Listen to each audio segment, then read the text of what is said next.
This is the multi-voice text-to-speech podfic reading of Baby on Board by Aqua Myosotis, composed by Burning Aurora. Week 5. And you're absolutely, definitely, 100% sure that it's mine. Remus gave him an unimpressed look. Yes, I am 100% sure that it's yours. Who else is it going to be? Oh, I don't know. Sirius looped his arms around Remus's waist, splaying his hands across his stomach to rub gentle circles. We all know you've got a thing for my cousin. Remus visibly gagged. Don't remind me. I couldn't look Tonks in the eye for weeks. He gave a full-body shudder. Can you even imagine? What? Shagging Tonks or shagging a woman? Both. That was hands down one of the worst nightmares I've ever had. Worse than the one where Mad Eye got his eyeball and jammed it up your...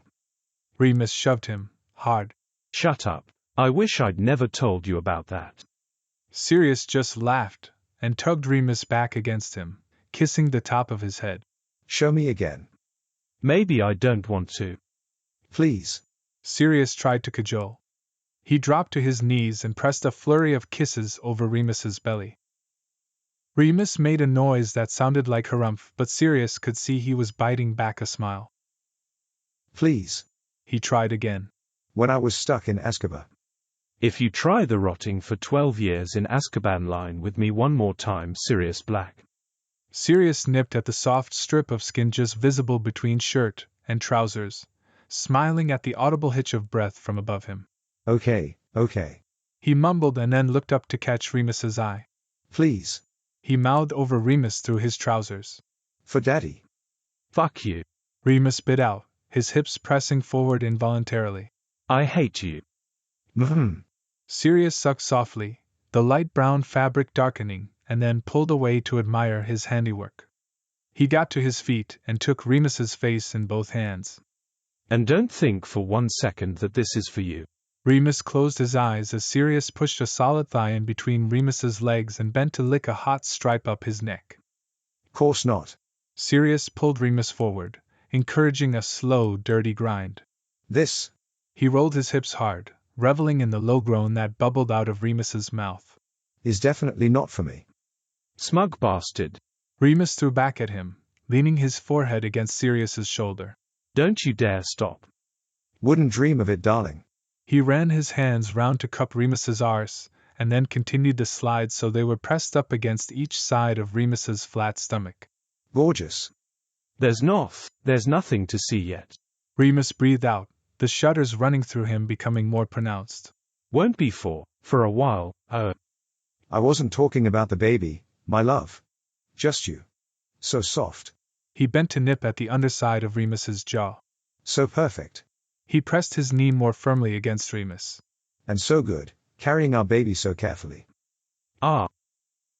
Remus shook as he came and Sirius helped him through it, slipping his hands round to grasp Remus's hips, pushing and pulling him against his thigh.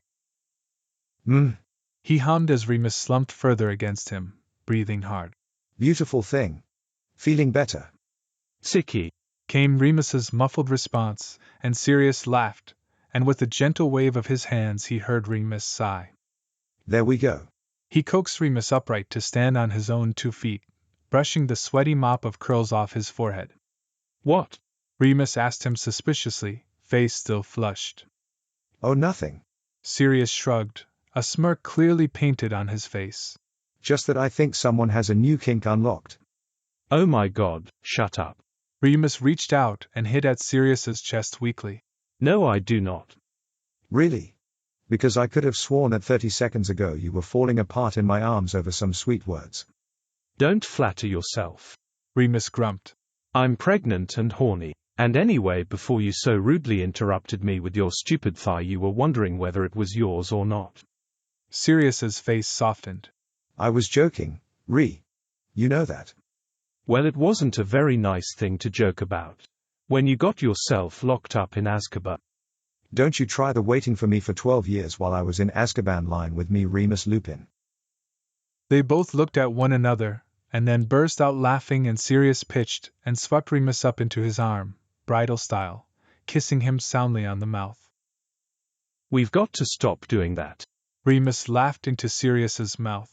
It makes people so uncomfortable. But that's why we do it. Making people uncomfortable is our thing. Sirius gave Remus one last kiss on the tip of his nose and put him down, catching his hand and walking them over to the large, crimson sofa by the window. He pulled Remus down into his lap. Show me, he whispered, offering Remus his own wand. I want to see what we made. Together. Remus relaxed back against him and lifted the hem of his shirt. He waved the wand in a figure 8, catching the silvery ball of light that blossomed from its tip. He held it up, releasing it into the air and then tapped it twice. A tiny thing, no bigger than an orange pip appeared, pulsing and flickering. Oh. Sirius breathed, his arms wrapping around Remus tightly. Oh, Moony. I know. Remus sighed, content. That's our baby. Week 13. Remus was bustling around, definitely not nesting thank you very much Sirius, when Harry knocked on the open door. Remus smiled to himself. Harry's visits were often the highlight of his day. He loved his teaching, but spending time with his godson topped everything. Well, pretty much everything. His mind immediately spinning back to earlier that morning when Remus had told Sirius that he thought there might be a little bump appearing, and suddenly he was pressed against the bedroom door with Sirius's mouth. Moony. Remus shook his head, willing his blood back south as Harry called again, and then there was the soft padding of footfalls coming down the narrow corridor that led to the main rooms. Come in, Hazzy. Remus called back as he finished off folding a new furrow blanket and laying it carefully in the blanket box. Do you want tea? Harry appeared in the doorway, hair mussed from Quidditch. He was still wearing his training gear and it was splattered with mud, all up his legs and sides. Remus cringed inwardly, already mourning his creamed sofa. No, I'm good. He sat down, kicking both legs up. Remus sighed, he could already see mud on one of the cushions. I just drank about a liter of water after practice. No Draco today? Remus asked as he batted at Harry's legs. Harry lifted them up and Remus sat down. Harry promptly let his legs fall back heavily onto Remus's thighs. Now. He's gone for a shower. And you didn't fancy helping him wash his hair? Oh my God, shut up. Harry mumbled, and Remus could see the flush blooming on his cheeks underneath the dark skin. That was one time. What was one time? Sirius appeared from the bedroom. He'd been on a flu call with some bigwig from the ministry. Nothing, Harry said, far too quickly, and Sirius narrowed his eyes at him, and then looked at Remus too, spotting that Harry's legs were laying across him. All previous suspicions forgotten, he looked directly at Remus's stomach, which was free from any teenage gangle of legs, but Remus already knew what was coming. Harry, move your legs, please, he said. but I'm comfy. Harry complained, not moving a muscle, and at the same time Remus said, Sirius, it's fine. Move your legs. Sirius demanded again, but this time his voice had taken on what Remus and Harry usually joked was his alpha tone, normally reserved for important meetings at work. Harry looked at him curiously and slid his legs off Remus, tucking them underneath him instead. Thank you. Sirius didn't bother to hide his relief, and he moved to perch on the arm of the sofa, placing a hand between Remus's shoulders and beginning to rub in slow circles. Harry leveled him with a look, and in that moment he looked so like James that Remus suddenly felt a pang of longing and he felt his breath hitch. Neither Harry or Sirius missed it. Stupid hormones. Remus thought to himself. Moony. Harry peered at him, and Remus laughed deprecatingly. He rubbed his eyes quickly, blinking away the wetness that had collected there. Sorry, I'm being silly. You just looked so like your dad for a minute. Oh. Harry was used to his godfather's saying that, although it was rarely accompanied by tears. He moved over so Sirius could move next to Remus, and they immediately cuddled together. You're both being weird. What? I can't give my Moony a cuddle now. Last week you yelled at us because you walked in on us snogging. Don't remind me. Harry shivered. Your tongue was literally shoved down his throat. He pulled a face. Gross. Sure you want to open that can of worms, Sprog? Remus said with a pointedly raised brow. Or do we need to revisit last Thursday's defense against the dark arts lesson? Although it wasn't a tongue that was shoved down somewhere, was it ours? Oh my God, shut up, Mooney. Harry muttered, shifting uncomfortably and far too obviously avoiding Sirius's gaze. We said we were sorry. Yes, well. Remus started breezily. Sorry doesn't stop the nightmares, Harry. It doesn't stop the nightmares. Sirius looked at him alarmed. You're having nightmares. Why didn't you wake me? He twisted round and then grabbed Remus's hand, pulling it into his lap. Have you not been sleeping properly? How long has this been going on for? Do you need to see a healer? He got up and began to pace. I've got a meeting first thing tomorrow that I really shouldn't miss. He seemed to be talking to himself. But I'm sure I could try and rearrange it. This is far more important. Or, He looked at Remus. yes. We should go. Come on. He reached out a hand and looked expectantly at Remus, who didn't take it. Sirius. We'll go to Mungo's now and then you'll be set for tonight. Sirius. Love. I'm fine. But you said you weren't sleeping. No. Remus said patiently. You said I wasn't sleeping. Well. Ugh. Sirius stuttered, still midway through trying to put his coat on one-handed. Remus looked fond. Sirius, sit down. Sirius sat. Okay. What's going on? Harry, who had watched the whole exchange feeling increasingly more and more bemused, rounded on them both. Even for you, this is not normal behavior. Remus and Sirius laughed. Full, joyful sounds that filled the space, their magic darting around, playing off each other and making the air that surrounded them sparkle. We found something out. Remus told him. Something that surprised us both. Something that we weren't expecting. There was a pause while Remus and Sirius exchanged horribly soppy looks and Harry looked at them expectantly. And? We'll show you. Sirius said, and he got up, walking over to the tidy row of iron coat hooks by the entrance of the room and rifling around in his jacket pocket, pulling out his wallet. He opened up the cracked leather and took out a small, white square. You keep it in your wallet? Remus asked, voice cracking. He sniffed once, bottom lip wobbling. Yeah, obviously. Sirius said. I have to show everyone. Show everyone what? Harry was beginning to look impatient, his eyes flickering between Sirius and Remus. What's that? Sirius puffed out his chest proudly and held out the white square for Harry to take. Oh, look at him. Remus was looking at Sirius adoringly. Ready to be a daddy. Sirius handed the photo to Harry, who took it and paled instantly. Oh my God. He looked absolutely terrified. What? How? Oh fuck. Harry. Sirius looked worried. What's wrong? We thought you'd be happy. Harry's voice shook as he answered. Why would I be happy? He blinked back tears, grasping the back of his head, fingers tangling in the still wind-blown mop of black. I fucking ruined everything. Sirius looked torn between chastising Harry for his language and scooping him in his arms. You haven't ruined anything, Bambi. Why would you think that? Sirius began to cry too. We're not going to love you any less, I promise. We have enough love for big old you and the new little one. Harry burst into tears. You're not angry. Why would I be angry? Sirius did pull him up now, wrapping him up tight and catching Remus's eye. He looked devastated. Remus looked at the ceiling for a moment. It looked like he was counting to 10 in his head. You two are such dramatic fucks. Language. Both Sirius and Harry snapped and glared at them. It's our baby, Harry. Not yours. Harry's head, which had been buried in Sirius's shoulder, popped up. What? Why would Sirius have a scan photo of your baby in his wallet? You would have had to have gone and had a scan. Harry looked like he was having a hard time having some sort of painful revelation. What? But you said. His face was screwed up and his face was contorted, giving him a double chin. Remus saw the moment the light shone. Oh yeah.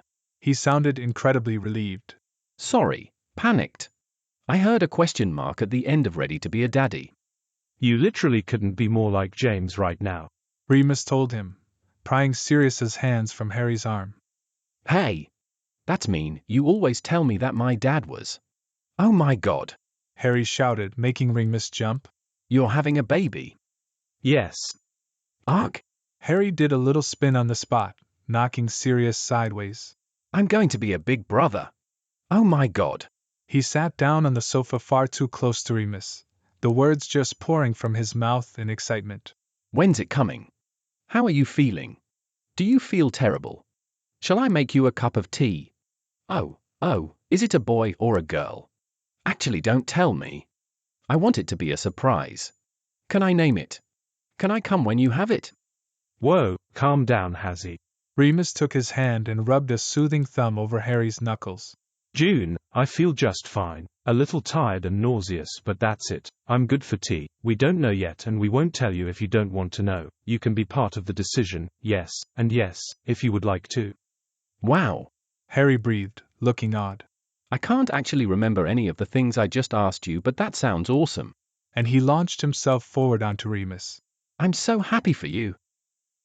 They hugged for a long moment, either trying to hide the tears. Sirius was conspicuously quiet. Padfoot? Harry asked as he pulled away, looking up at his godfather who was looking back at him, with narrowed eyes. Love? Remus asked, but Sirius's gaze didn't falter, and Harry seemed to shrink back. And why would you think you were having a baby? For you to be having a baby you would have to be having sex, and we know you're not having sex. Don't we, Harry Potter? Harry reached out, patting the sofa for Remus's arm and clutching it. Remus, help me. No can do, Prongslet. I'm waiting for what I am sure is going to be a very reasonable explanation that isn't going to involve me taking my wand and paying Draco a little visit in a dark corner of the castle. Harry squeaked, and Remus took pity on him. Come on, Sirius. He got up and propped his chin up on Sirius's shoulder. What were we doing at 16, We were studying for our owls. Sirius lied. Remus huffed in disbelief. We were absolutely not. You told me you almost got caught on your knees in a broom cupboard. Harry accused, although his voice was weak. Oh, so that's where you got that idea from. Remus sounded like he'd worked something out. Sirius looked outraged, speaking through gritted teeth. What do you mean that's where you got the idea from?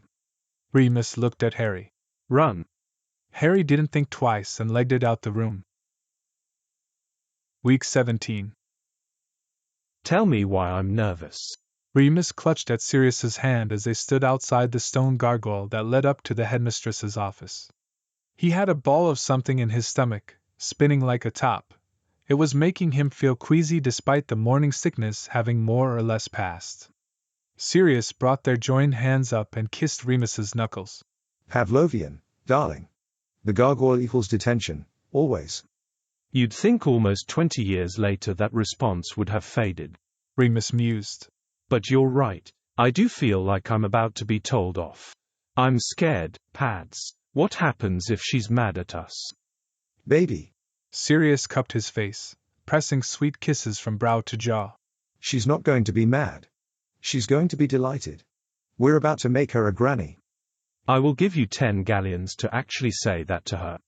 Sirius grinned, one last kiss placed delicately upon the tip of Remus's nose and another to the small bump blossoming under Remus's robes. Bet. And he tapped the gargoyle, watching as the staircase slowly revealed itself to them. They slowly trooped up the stairs, Remus lagging behind until Sirius nipped behind him and guided him up with a careful hand pressed into his lower back. They took pause at the large, oak door which was still closed, and shared a look. You ready? Remus took a deep breath. As I'll ever be. She's going to be over the moon, You'll see. Sirius knocked on the door twice. Come in, Sirius, Remus. A familiar voice called out, muffled behind the wood. Sirius pushed open the door. How did you know it was us? He demanded, sloping in and bringing Remus with him. This is supposed to be a surprise visit. McGonagall gave them both a warm smile and moved in her always so efficient grace to the other side of the room, a set of warm, burgundy sofas and a walnut coffee table ready. She flicked her wand and a tea set, complete with slices of lemon drizzle cake, materialized too. After a while, Mr. Black, one learns a sense of when to sniff out trouble, and you too, I'm afraid to inform you, are very pungent. Now come and sit down. I'm not sure whether to be offended or not. Sirius said, ushering Remus over to the sofa and helping him settle, fussing over whether his back was properly supported. Sirius, Remus said through gritted teeth, and Sirius attempted to pull the coffee table nearer and prop Remus's legs up. I'm fine. McGonagall watched them shrewdly but didn't comment. She took her own seat opposite and waved a hand to get the tea pouring, instructing the sugar pot to add 2 lumps to a cup which then floated towards Remus. Decaf, She said to no one in particular, and Sirius, who at the very moment Remus's hand touched the cup had opened his mouth to ask just that, settled back in his seat looking relieved. cake, Sirius. Ooh yum. Yes please. Sirius took the slice of cake McGonagall offered him. He broke off a small piece and popped it into his mouth, and then broke off another. He turned to Remus. Open wide. He held out the cake. Sirius, stop it. Remus batted his arm away looking disgruntled. I can feed myself. I'm not paralyzed. I'm preg. He stopped talking abruptly, eyes flickering nervously towards McGonagall, who, to her credit, acted like she'd heard nothing at all. They sat together, sipping their tea and eating their cake for a short while. The afternoon sun was getting lower, streaming in through the paned window and throwing rainbows of light onto the walls. Remus was beginning to feel slightly less worried. He'd spent too many afternoons with Sirius and James in this very room for it to be too uncomfortable a place. He figured he just mustered up the courage to come clean about the real motive behind their visit when McGonagall spoke. As much as I am always pleased to see you both, She started. I take it there is a reason for your visit, and if I might be so presumptuous, I presume not a work call either. Sort of a work call. Remus blurted out. I'm leaving. McGonagall looked at him sharply, confusion clouding her previously open features. She slowly put down her teacup. Leaving, Remus. Yes, in June.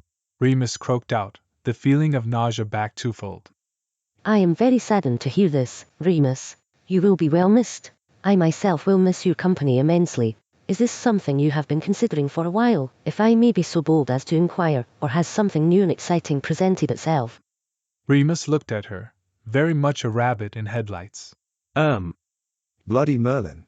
Sirius muttered, sounding exasperated, and he aimed his next words at McGonagall. He's not leaving. Well, he is, but only for a bit. Only for a bit. Yes. Minnie, we have some news. Sirius threw an arm around Remus, looking as pleased as Punch. We're having a baby. I see.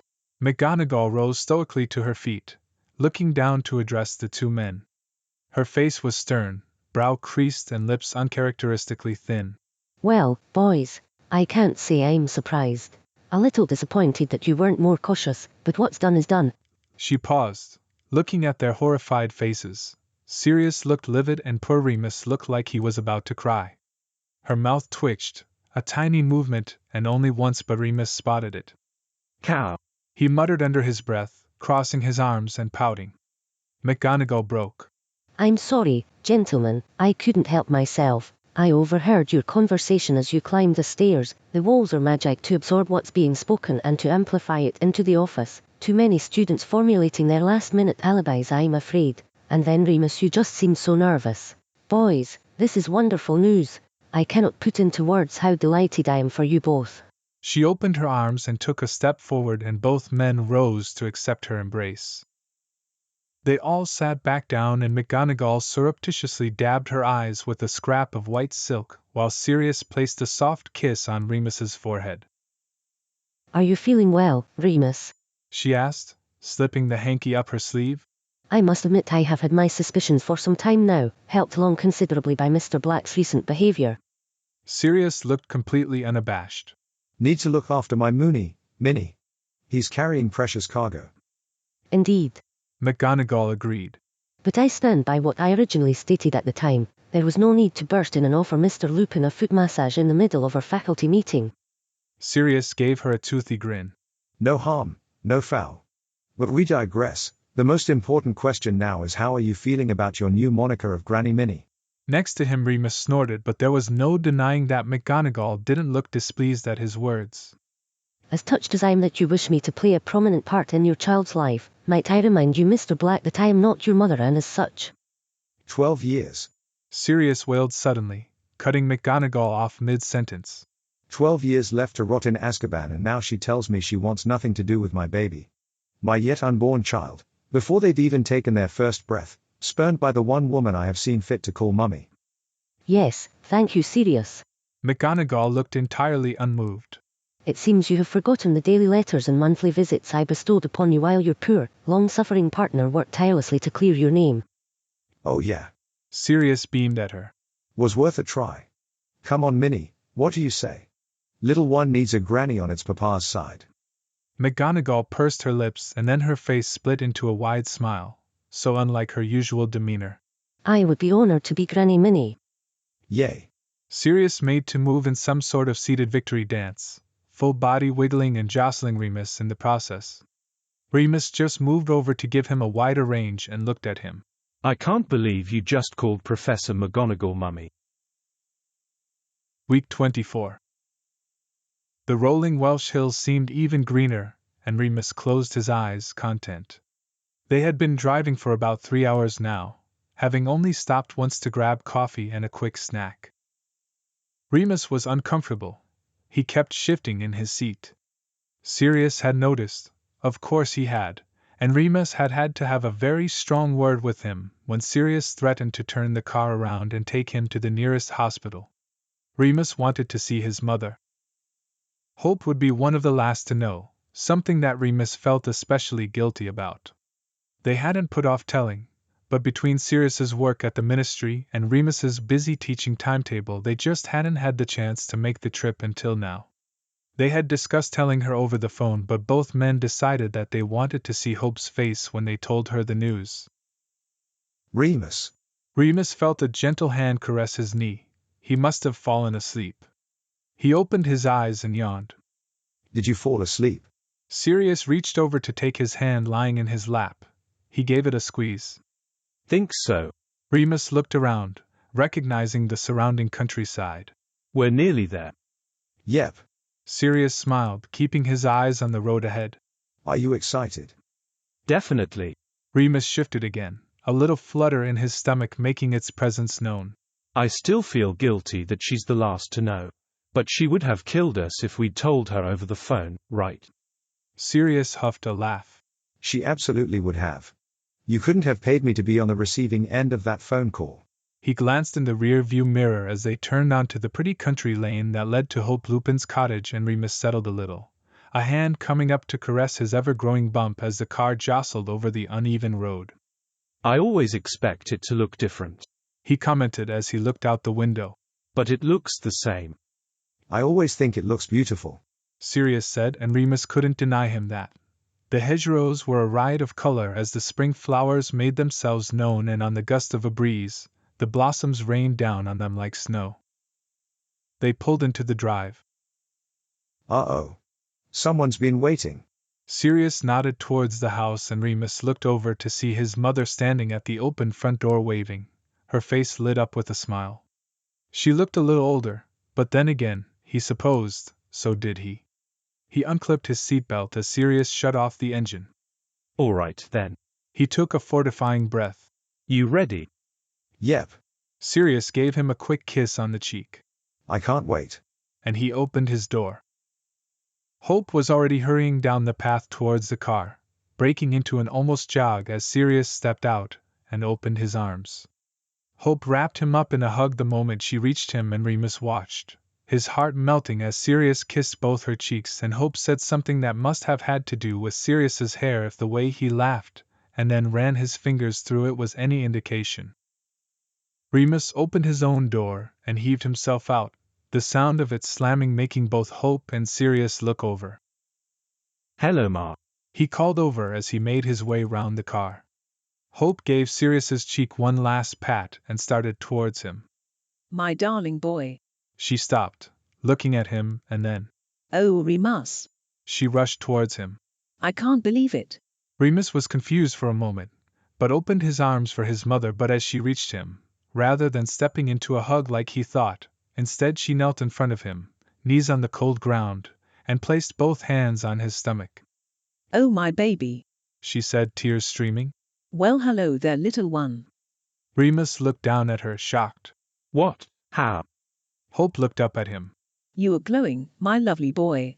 Even silly old Muggle me can feel her magic, and oh, it's beautiful. Her. Remus tipped his head to one side and reached down with both hands to pull his mother up. Yes, I think so. Hope said as she cradled his face. Are you happy? So very happy. Remus told her, his own eyes pricking with tears. I'm sorry it's taken so long to get here to tell you. No, this was perfect. Hope told him, taking his hand and leading him back towards the house, scooping Sirius up on the way. She turned to him. Clever, clever boy. She said. Together you've made me the very happiest I think I could be. Come and tell me everything. It was warm and cozy inside the house, and it smelt of the incense Hope was always burning. Remus took a deep breath, letting the familiar scent wash over him. It smelt like home. They made their way together into the kitchen where lunch was set out waiting for them. Hope smiled as she watched Sirius fuss over Remus as he sat down at the table, and then laughed as Sirius began to load up a plate for him.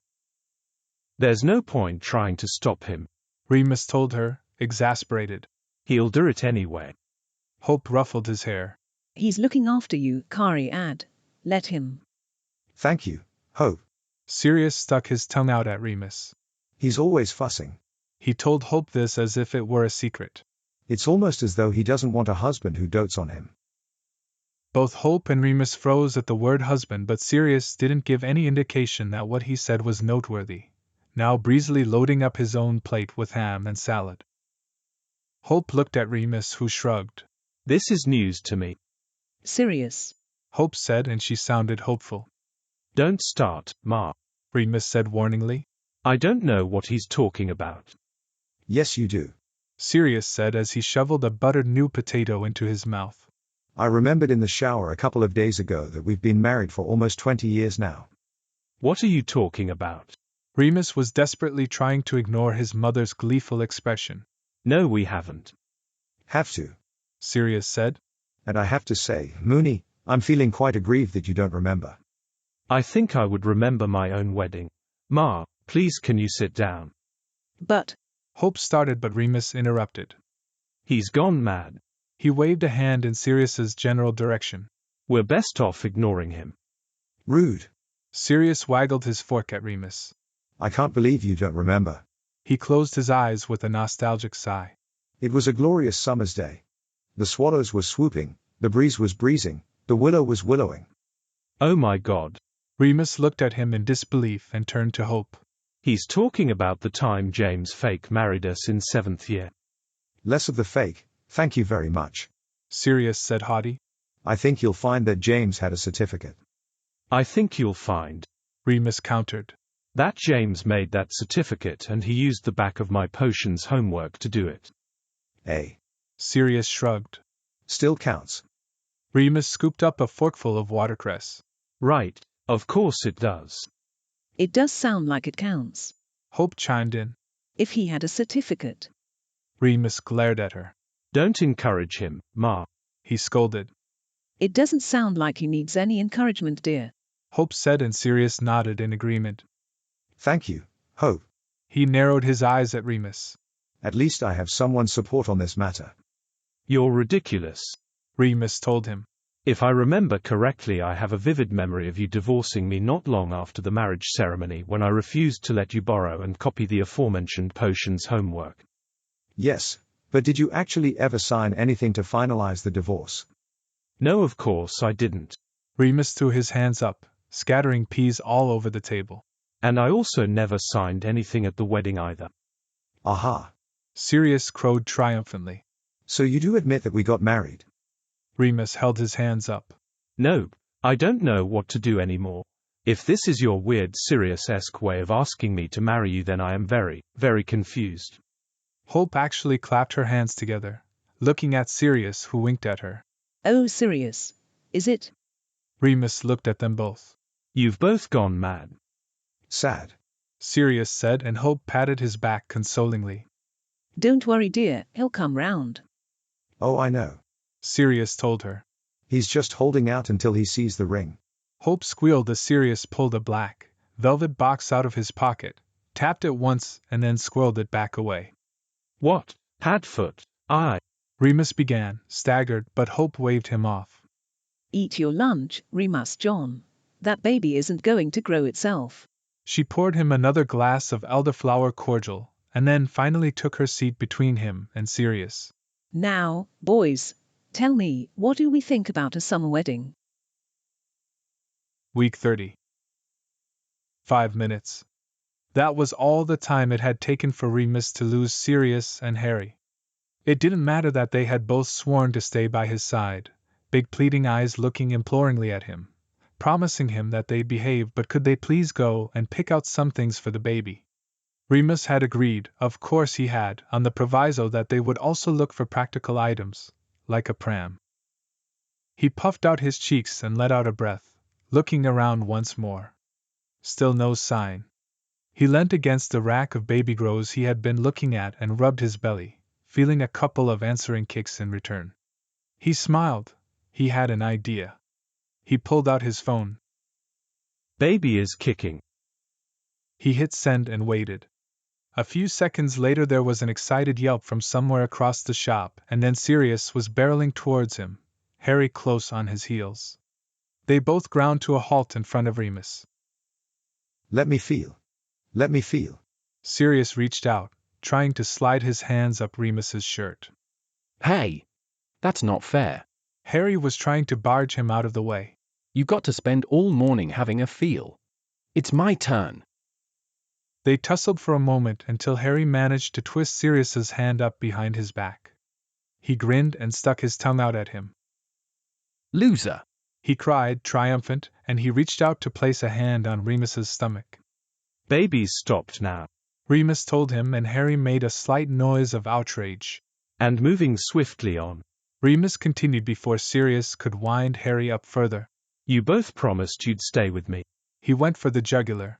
What would have happened if I'd come over feeling poorly? Sirius and Harry both looked exceedingly guilty. Sorry, Mooney, they both said earnestly. That's okay. Remus had to work hard to suppress a laugh at their matching puppy dog faces. There was no mistaking that Harry had learned from the master. Sirius's eyes were so wide Remus wondered if it might hurt. Come on, I want to go and see if we can pick this pram out. The prams were on the upper level of the department store, and to no one's surprise it was taking far longer to get up there as both Harry and Sirius leapt, stopping to point things out. Even Remus would admit that various bits and pieces had caught his eye on more than one occasion. Oh Godric, look! Harry gushed, holding up the tiniest pair of Quidditch leathers Remus had ever seen. Please, Mooney. What would they even be used for? Remus said, taking them. They were exceedingly cute. It's not like they can actually play Quidditch. They could wear them when they come and watch my matches. They just seem impractical. But Remus was wavering as his brain supplied an image of him and Sirius standing in the stands cheering Harry on, a baby wearing miniature Quidditch leather strapped to Sirius's chest. Let's get them. A voice breathed in Remus's ear and he jumped. Sirius had come up behind him, resting his chin on Remus's shoulder. Please, baby. Yeah, all right. Remus dropped the outfit into the basket, and both Sirius and Harry cheered, making Remus smile. Harry bounded off to the next aisle, leaving Sirius and Remus standing together. But nothing else, okay? Remus said sternly as he looked into the basket. So far they picked out a pair of booties shaped like polar bears, a large stuffed dog, an all-in-one pumpkin costume and a woolly hat, complete with antlers sticking out the top. We need to get actual baby stuff, like vests and socks and... Don't worry about it, love. Sirius took his hand. We will. We've got time. You're being uncharacteristically reasonable about all of this today. Remus noted, and it was as he said it that he spotted the scanner held in Sirius's other hand. Sirius. He pulled the hand up. What's this? Sirius looked sheepish. A scanner. Yes, I know that. Remus said. But what is it for? Sirius was saved by Harry's reappearance. Padfoot. He was holding a large, navy blue blanket, silver embroidery mapping out the constellations. It looked expensive. This is perfect. He held out the barcode expectantly, and Sirius quickly reached out the scanner and beep. The blanket was scanned. Yay! Harry disappeared, presumably to put the blanket back on the shelf, giving Remus a chance to look up at Sirius with a raised brow. What? Sirius shrugged, obviously trying to go for nonchalant. It's a good idea. You scan it, you pay for it, and then they deliver it to you. You said we were going to be sensible about what we bought. We are. How much was that blanket? Give me that. Remus tried to grab the scanner out of Sirius's hand. He managed finally and looked down at the screen. Sirius. Sirius was suddenly very interested in a nearby breast pump. Sirius Black. That blanket is almost 500 galleons. Oh my god, it's made from unicorn hair. It's soft on the baby's skin. Sirius argued. You didn't even feel it. You just scanned it. Remus continued to scroll. This is already over 4 figures, Sirius, and we haven't even got the big stuff. There are 4 different types of baby wraps on here. Sirius looked defiant. Well, we don't know which one they'll prefer. Merlin. Remus rubbed his belly. Padfoot. Why are you so worried about this? Sirius took the scanner back and put it down on the shelf next to them. He cupped Remus's face with large hands. We have the money, we have the space. Let me do this. Please. There was a time when I never thought I'd get to. He tipped Remus's face up, and Remus felt his resolve crumble as he looked into silver eyes. God damn it, Sirius Black, he said, pitching forward to rest his head on Sirius's chest. At least let's try and be sensible about the pram. Sirius kissed the top of his head. Promise. This costs more than our car did. It's top of the range, Remus. It's the very best out there. We don't need the very best out there. I'm sorry, are you saying that our baby doesn't deserve the best? No, that isn't what I'm saying at all. Well, that's what I'm hearing. Remus's patience was waning.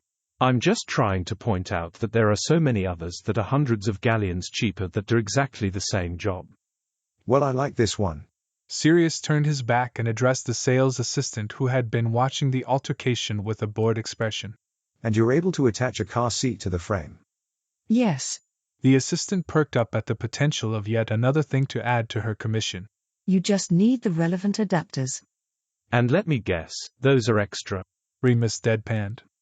The assistant ignored him. Sirius was already nodding. That sounds great. And you were saying earlier that the covers are interchangeable. Yes, that's right. It comes with the charcoal here as standard. The charcoal is great, Remus said quickly, but Sirius had gotten there first. Is there a lighter gray, maybe more of a silver? Why? Remus groaned. Sirius pretended he hadn't heard. Or a sage green? If you come over to the desk, I can look at the database for you. They walked over to the desk, Sirius pushing the display pram. Remus was momentarily distracted from his general grump by how natural Sirius seemed to look pushing it. He was steering it one-handed, weaving through the other pieces on the shop floor.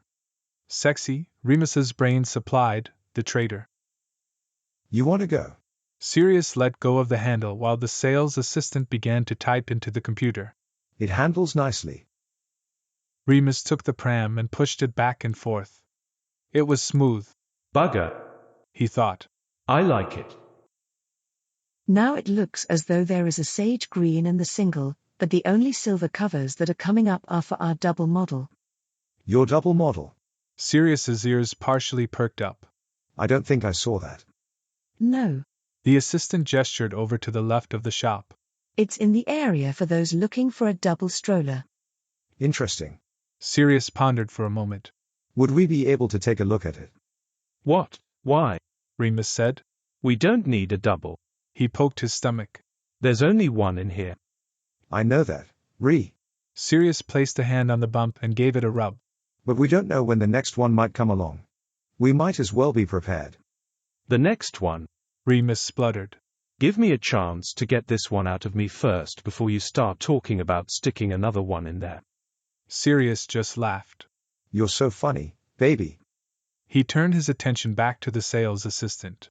So could we take a look, please? Week 37. Yes. Remus breathed, rolling his hips, grinding down as Sirius slid a strong thigh in between his legs. More. That feel good, baby. Sirius gripped Remus's hips, simultaneously pushing him back against the door and dragging him forward so Remus could ride his thigh. Ah, so good. Remus stuttered, pushing down harder to get more of that delicious friction. He'd been horny for days, but too uncomfortable to do anything about it until the feeling had bubbled over and he had to get Sirius's cock in him now. Sirius sucked on his neck but made no further move. Remus knew how this was going to go. With a monumental effort on his part, he pushed Sirius away, immediately mourning the loss of the pressure between his legs. Please, pads. He almost whined. I want to have sex. Actual sex. He added quickly as Sirius opened his mouth to speak. As in your cock in me sex. Sirius's eyes flitted over him. Yes, okay. Course. He grabbed Remus by the hand and dragged him over to their bed. He sat down, yanking his shirt over his head. Come sit. He patted his lap and Remus snorted, coming forward to situate himself in Sirius's lap, straddling him. His bump was huge now and Sirius couldn't get enough of it. He was always touching and stroking and bending down to kiss it. Now he ran his hands up Remus's loose shirt and caressed it reverently over and over. You're so fucking sexy. He growled and Remus hummed happily, leaning forward for a kiss. Ow! He pulled back with a wince. What? What's wrong? Sirius's hands were immediately back on the bump. Nothing, Remus said, grasping Sirius's hands and guiding them lower. Just baby moving. But it hurts. Sort of. I'm fine, Padfoot. Remus reached to pop the button on Sirius's jeans and then slipped his own shirt off. You gonna let me ride you? Fuck yes. Sirius's eyes were blown wide. There was a moment of awkward maneuvering. Remus really was very big now, but finally they were both naked and Remus was perched atop Sirius, who was lying propped up against the pillows. You need me to. Sirius ran his hands down Remus's back until he could grab his arse, helping him rock against his cock. Remus groaned. No, I'm good. I'm so wet already. Sirius threw his head back. God, I love you. Love you, too. Remus lifted himself up ready to sink down, feeling Sirius brush against him. Ow! Sirius sat up so fast Remus almost fell sideways. You okay? I'm fine, Sirius. Remus attempted to push him back down. But that's the second time you've. I'm fine, Remus told him, repositioning himself. Please, baby, I need this. I need you. Gotcha. Remus thought, as Sirius hesitated a moment longer, and then went pliant under him. He lined up Sirius's cock, so nearly about to get what he wanted. Stop. Sirius actually rolled out from under him. No, Remus said desperately, flopping onto his side and pawing at Sirius to come back. It's just. Sirius was twisting his hands together. I'm worried about the baby. the baby is fine, Remus said. The baby is having a lovely time, eating, peeing and kicking to its heart's content. It's your very horny, very irritable, very hormonal fiancé you should be worried about. I swear to Merlin Sirius Black, if you don't get back here and get you cock in me, then I will lie here and finish myself off in front of you. That isn't the threat you think it is. Sirius pointed out, eyes darkening, but then he shook his head slightly. I just don't think it's a very good idea, Ree. What? No, it's a very good idea. It's the best idea since ideas began. Remus tried to arrange himself on the bed to look alluring, but he lost his balance of tipped forwards. Bloody bump, he muttered, although he was no less turned on. Pomfrey said that the baby was head down when we saw her on Wednesday. What if? What if? Sirius looked down at his cock, which was making a valiant attempt to stay interested despite his reservations. What if I hurt the baby? Remus burst out laughing. That is literally impossible, Padfoot. Hey. Sirius actually looked a little offended. You're always telling me how big it is. Remus schooled his expression and dropped his voice. You're right. Actually, why don't you come and remind me just how big it is? I'll tell you what. And Remus knew he wasn't going to like whatever Sirius was about to say. Let's just pop and see Pomfrey, just to double check. What? No. Remus attempted to pull his knees up. What are we supposed to say? Oh hi Poppy, we're just about to fuck but we want to check Sirius Black's massive inbred cock isn't going to jab the baby in the head. Yeah, pretty much. Sirius said. And you're really going to refuse me until we've checked? Sirius shrugged but looked determined. Sorry, but I'd rather be safe than sorry. And that is how Remus found himself waddling through the halls of Hogwarts, half-dressed in a dressing gown that didn't quite do up anymore and his maternity leggings. Sirius seemed nonplussed, rabbiting away about this and that. He held the door to the infirmary open and Remus scowled at him as he passed through. Sirius patted his bum in response. The infirmary was quiet. There didn't seem to be any students occupying any of the beds and they found Pomfrey sitting in her office, reading a book. Sirius knocked on the open door. She jumped up when she saw who it was. Remus, She pushed past Sirius. is everything okay? Why do people keep asking me that? Remus grumbled, as she waved her wand and cast a couple of diagnostic spells. I'm fine. You should be resting.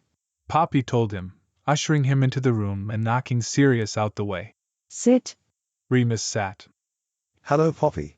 Sirius said loudly. It's very nice to see you.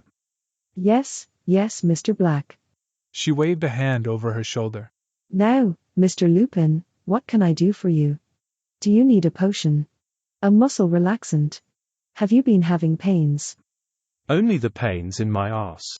Remus muttered, aiming the comment at Sirius. It's not me who's come to see you, it's him. Oh, Madame Pomfrey spun to look at Sirius. Now she pays me some attention. He said grumpily. oh, calm yourself, Mr. Black. It's not good for the baby. But he's not even carrying. You know what, I give up. Remus slouched down in his chair. I'm hungry. Here.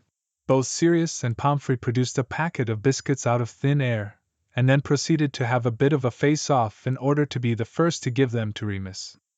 I'm his fiancé. Sirius said, trying to whack the biscuits out of Poppy's hands. And I'm his caregiver. Pomfrey argued back. Just give me the fucking biscuits. Remus snapped, holding out his hand. 2 packets were dutifully held out. Thank you.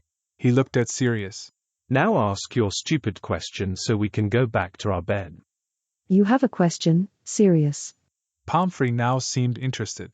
About the baby. Yes. Sirius nodded. We were just wondering. You were just wondering. Remus interrupted him.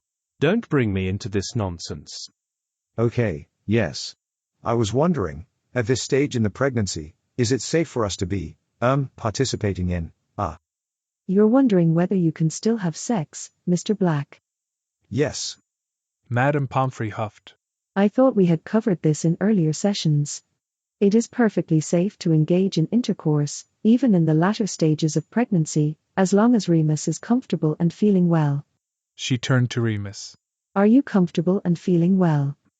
Yes. Remus told her, stuffing another biscuit into his face. But try telling him that.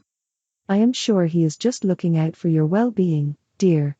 Pomfrey told him and then returned her gaze to Sirius. I hope that has reassured you, Sirius. Yes. Well, no. I just have one more thing. Spit it out then. It's just that during our last appointment you told us that the baby was head down and I just have some concerns that while engaging in, intercourse, that I might. He's worried his massive dick is going to spear the baby's brain. Remus said, and Sirius glared at him, but then looked back at Pomfrey. She didn't say anything, just looked back at him. Her mouth twitched once and then she was laughing. Peals of laughter that bounced off the walls and echoed through the empty infirmary. It's not that funny. Sirius muttered, cheeks pinking, and Pomfrey doubled over, clutching her stomach. I was just checking. Pomfrey patted his cheek clumsily, tears streaming down her face. Oh, I can't wait to tell Minnie this. Even after all that's happened, Mr. Black, it's good to see one's ego has not diminished. She dropped her gaze to his crotch and waggled her eyebrows. Even those blessed with such a huge endowment have no need to concern themselves. Any sexual activity that doesn't harm yourself or Remus won't harm the baby as they're protected in the womb by the amniotic fluid. They may feel the movement, and indeed Remus may feel increased movements after orgasm, but they won't be harmed. She took a deep breath, trying to get control of herself. I trust that answers any concerns you might have. Yes, thank you. Sirius pulled himself up to his full height, trying to look aloof. We shall leave you to your evening. You're a good boy. Pomfrey told him as she stepped aside to let them leave. This little one is lucky to call you Daddy. Sirius's expression softened. Thank you, Poppy. Be off with you then. Pomfrey waved them out. I think I can deduce that you two have plans for a, shall we say, romantic evening. Nah. Remus hauled himself up off the chair. The moment's past now. What? Sirius looked dismayed. No. We can get the moment back. No point, I'm good now. Remus told him as they left the infirmary. What do you think I was doing in the loo before we came up here? Week 41. Remus woke suddenly, disorientated at first. He'd been having one of his increasingly bizarre pregnancy dreams. This time he'd been going down a waterslide, naked, when there had been an unexpected pop and he was in a big pearly bubble, floating away into the ether. He lay there for a moment, uncomfortable as the pressure from his bump made his back twinge, and then he realized what felt different. He reached down to feel the wetness spreading onto the sheet below, a slow leak that seemed beyond his control. Oh fuck. That would explain the popping sensation in his dream then. He sat up, as quickly as he was able to at 41 weeks pregnant. Sirius. He reached over to shake him awake. What's the matter? Sirius rolled over to face him, bleary-eyed as he waved a hand to turn on the bedside lamps. I think my waters have broken, Remus said, carefully shuffling to the edge of the bed and standing up slowly. He expected something else to happen, maybe another gush of water, a pain of some sorts. But there was nothing. He made a confused noise in the back of his throat, rubbing at a tight spot on his bump, and then he realized that Sirius hadn't said anything either. He craned his neck to look at him. He was fast asleep, mouth open and snoring. Ah! Remus cried, deliberately loud and pained, and Sirius sat bolt upright, eyes wide and terrified. He took one look at Remus and threw himself bodily out of bed, already fully dressed. Despite Remus's protests, he'd been going to bed in full dress for the past month and a half. Right. He began to pace. The plan. Oh my god, I've forgotten the plan. Remus. What's the plan? And he looked at Remus with wide, slightly deranged eyes. Remus felt slightly guilty. Stop panicking. He tried to keep his voice low and soothing. I think my waters have broken, but I'm not having contractions and I feel fine, so I think what we need to do is just sit and wait and see what happens. I think absolutely fucking not. Sirius hurried to Remus's side of the bed and began pawing at him, feeling his forehead, checking his pulse, kissing his belly. We need to go to Mungo's. Now. If we go now, I can guarantee that they'll just send us home. Sirius ignored him, pulling a jumper over Remus's head and then another. What? I only need one jumper on Sirius. You might get cold on the way to the hospital. Sirius told him, now helping Remus into his favorite pair of maternity leggings. Do you feel okay? Do you need anything? I need you to calm the fuck down and listen to me when I say I want to go downstairs, sit on the sofa and have a cup of tea. Can you do that? Sirius clearly hadn't heard a word Remus had said. Yes. He was currently helping Remus into a pair of socks. We can do that as soon as the babies come. Right. He got up and took Remus's hand, hauling him back off the bed. Let's go. He started pulling him, gently, out of the room, and Remus figured he might as well accept his fate for now and let himself be guided down the stairs. They reached the drawing room with much fuss, just a continuous stream of nonsense coming out of Sirius's mouth as he talked to himself. He also seemed to have been overcome by some sort of hopping jinx, bobbing from side to side and making Remus feel dizzy. Okay. He was now muttering. Got the hospital bag, got the notes, got the baby blanket, got the... Oh no. The snacks. I haven't got the snacks. And he rushed out of the room, leaving Remus standing there, alone. Excellent.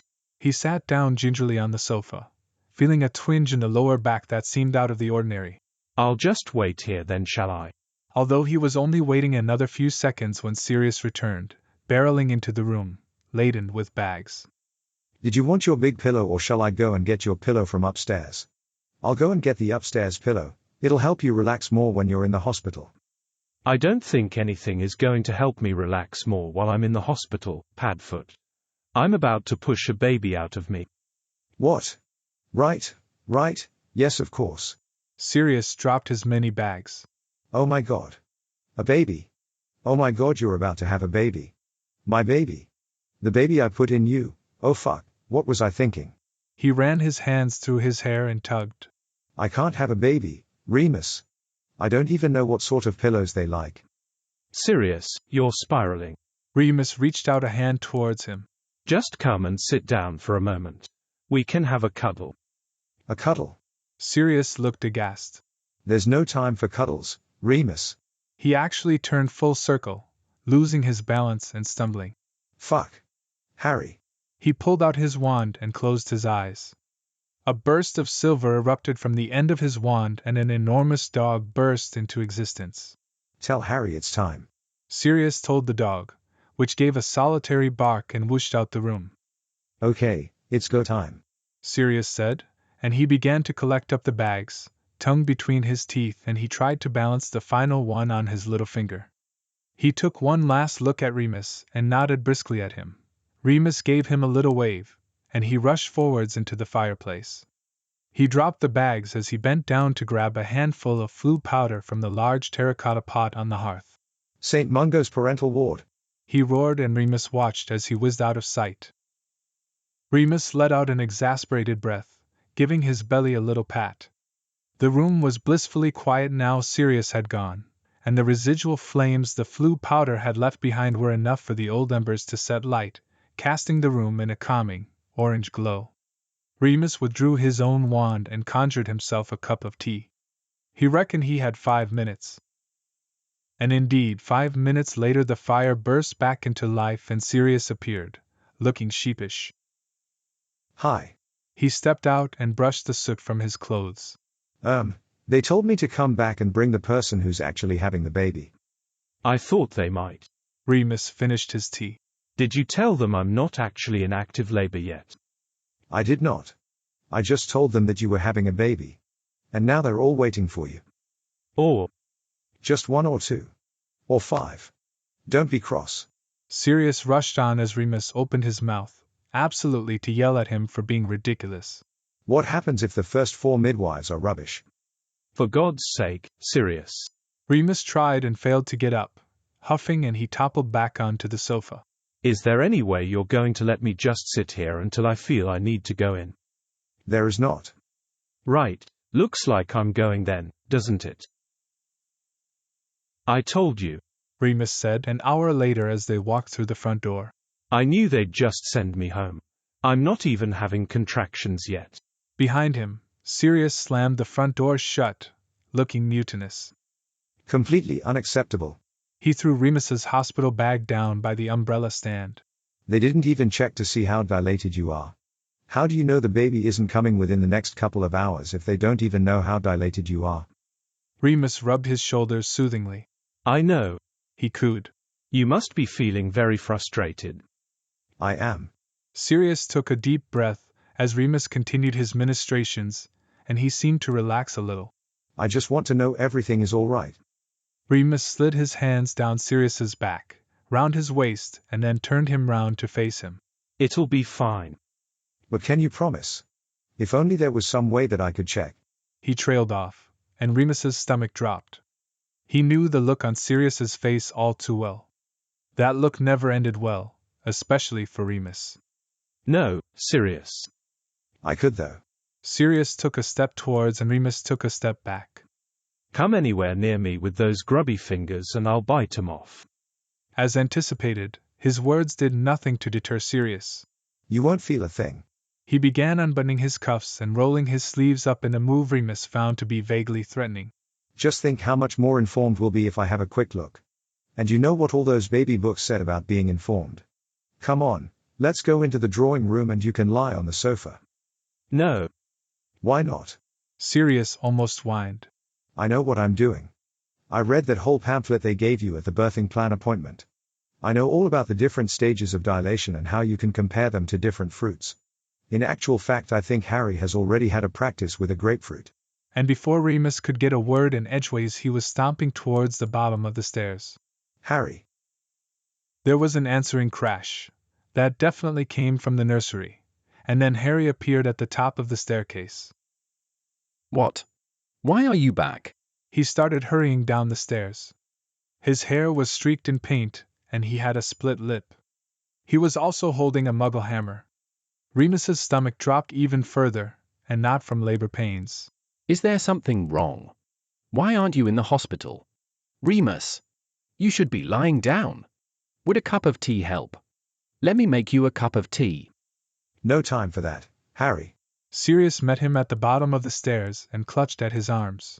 Need you in the drawing room, and bring the grapefruit. Ow, that was a bad one. Remus breathed heavily through his nose, wincing as the pain shot up his spine, leaving what felt like white-hot burns in its wake. Sirius looked worried, bent over Remus. Time, Harry. Time between 5 minutes, 38 seconds. Length of contraction, 64 seconds. Harry clicked the stopwatch to restart it. I think it's time to go back. You might be right. Remus reluctantly agreed. They do seem to speeding up and fuck me, do they hurt? Right then. Sirius jumped up, the wet flannel he has been annoyingly dabbing Remus's forehead with for the past hour and a half falling to the floor with a wet thwop. Are you still alright to flu, baby? Yes, I think so. Remus made to get up and then stopped as another lick of tight, hot flame engulfed his lower body. He closed his eyes, trying to find Sirius's hand. Sirius caught his hand up and squeezed. Breathe, sweetheart. Well done. You're doing so well. That's it, nearly over. He looked at Harry, who was focused intently on the stopwatch, and 30 seconds later it was over. Remus slumped back onto the cushions, exhausted. Can't I just have the baby here? He looked at Sirius imploringly. I promise not to make a mess. Of course. Sirius leapt up. Harry, get the towels. And the big sponge from the cupboard under the stairs. On second thought, Remus remarkably managed to get himself upright in seconds. I think we should go to Mungo's after all. Can you help me walk, please? Both Sirius and Harry lurched forward, taking an arm each. They walked together towards the fireplace which, as they approached, Harry shot an enlarging spell at so the three men could comfortably stand side by side. Okay. Sirius asked Remus, voice laced with concern. Remus nodded. I think we're good. I think we've got about 2 or 3 minutes before the next one. Let's go then. Sirius reached up his closed fist and opened it up, the green glittery powder raining down on them as the flames roared. St. Mungo's parental ward. He boomed, and the three of them vanished out of sight. Ah, back again are we, Mr. Black, Mr. Potter. A midwife greeted them as they stepped out the fireplace in the brightly lit parental ward of St. Mungo's Hospital. And have you remembered to bring Mr. Lupin with you this time, or does Mr. Black have another quick question he must have answered immediately? I don't, actually. Sirius started. And Remus is with us. I think it's about time we. The midwife ignored him, not hesitating to shove him out of the way so she could get to Remus, who was leaning heavily on the fireplace behind them. Mr. Lupin, she said appraisingly, looking at him, with particular focus on his face. Yes. I think you better come with me. Thank God. Remus sounded relieved and still with enough spirit to shrug Sirius off as he tried to pick Remus up bridal style to carry him down the corridor. All I want to do is lie down. I know, Remus dear, the midwife said kindly. But really being upright in some capacity, squatting, kneeling, even bent over will be far more beneficial. Bending over is how this fucking thing got into me in the first place. Remus mumbled, hissing as another contraction began to bubble. Sirius. He grabbed Sirius's hand, yanking it hard. Sirius took a sharp intake of breath at the pain but to his credit didn't make a sound. The midwife waited until the contraction had passed, watching fondly as both Sirius and Harry fussed over Remus, telling him what a good job he was doing and how proud they were of him. We'll do a quick examination and then we can get you into as comfortable a position as we can.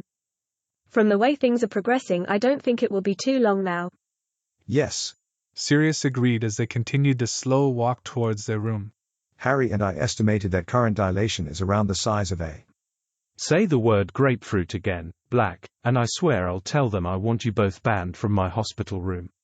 Bless you, dear. The midwife said, trying not to laugh. And here we are. Remus looked around the room in amazement. It was nicer than their bedroom at Grimmauld and infinitely nicer than his quarters at Hogwarts. There were wide, shuttered windows, a large oak dresser, the biggest television Remus had ever seen, not to mention the clawfoot bathtub and the cleverly disguised double hospital bed. What the hell? He looked at the midwife. I'm here to have a baby, not on holiday. I'm going to get gunk all over the carpet. This is the room your partner requested, she told him. It isn't usually used for births, but when you have your name splashed over a wing of the hospital, it's usually pretty easy for a few choice people to pull some strings. She winked at Sirius, who winked back. For fuck's sake. Remus started, but his breath was taken as yet another contraction built steadily. He looked at Sirius. Remind me to yell at you after this one is over. Of course, darling. Sirius dashed forward as Remus grunted in pain. You can yell at me about anything you like. She's perfect, Sirius said, his tear-streaked face lit up, pure joy radiating from him. She's perfect. She is, isn't she? Remus was exhausted. 9 hours of labor, 2.5 hours of pushing, and a second-degree tear will do that to you, but he already knew that he would do it all again to watch Sirius cradle the tiny bundle in his arms. Their daughter, he reminded himself. She'd arrived into the world bawling her little lungs out, masses of dark hair and dark eyes, which Sirius was already convinced would turn green, and weighing in at a perfect 7 pounds. The 3 men in the room had been instantly besotted. Sirius had wept, bent over Remus, words of wonder and thanks tumbling from his lips as Harry had, with a shaking hand, cut the umbilical cord. A quick clean-up and a solid 10 on the APGAR score, and she had been placed back on Remus's chest, wide awake, the midwife slipping from the room to allow the new family of 4 time to get to know one another properly. I can't believe yesterday she was in your tummy, Harry said in awe as he reached out, gasping as a tiny hand wrapped around his finger. I can't believe I managed to push her out of me, Remus countered. I'm pretty sure my insides have become my outsides.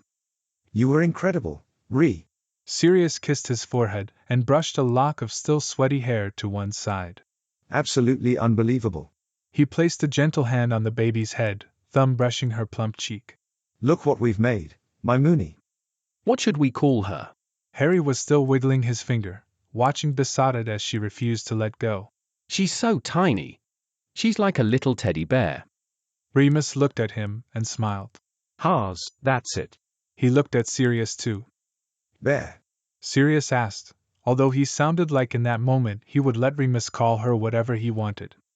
Remus laughed. No, Teddy. Teddy Lupin Black, Harry said, as though testing the name out. Teddy. Sirius repeated, and you could hear the love as he spoke her name. Oh Remus, it's perfect. Finite. Thanks for listening to this text-to-speech podfic composed by Burning Aurora.